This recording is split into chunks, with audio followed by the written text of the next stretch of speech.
আব্দুল কাদের মোল্লা যেদিন ওনাকে ফাঁসি দেওয়া হয়, জামাত নেতা, তো আমার মনে হচ্ছিল যে একজন মানুষ, তাকে কোনো অপরাধ ছাড়া জুডিশিয়াল কিলিংয়ের মাধ্যমে ফাঁসি দেওয়া হচ্ছে, এবং তার ছেলেরা, তার মেয়ে, তার পরিবার কিভাবে একটা ফাইল নিয়ে একা। তো পরের দিন ওনাকে যখন ফাঁসি দেওয়া হলো, এবং পরে জানলাম ওনার ঢাকার বাসায়ও হামলা করা হলো, এবং ওনার বাচ্চাদেরকেও সেটা দেখতে দেওয়া হলো না। আমি জানি না ভাইয়া কী হয়েছে আমি আমার বাসায় গড়াগড়ি করে চিৎকার করে কাঁদতেছিলাম। আমি কোনোদিন আব্দুল কাদের মোল্লাকে দেখি নাই, জামাতের কোনো বড় নেতা তো দূরের কথা, শিবিরের কোনো বড় মানুষের সাথে আমার কোনোদিন আলাপ হয় নাই, শুধু আমার ডিপার্টমেন্টে যারা করতো তাদের সাথে।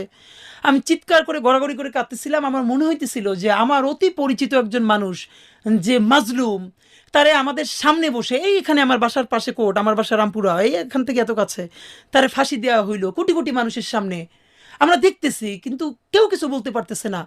আমি এটা নিতে না পারি, আমার মনে আছে আমি গড়াগড়ি করে শব্দ করে কাঁদতেছিলাম। কিন্তু ভয়াবহ অভিজ্ঞতা হলো, আমার বোনও তখন কাঁদতে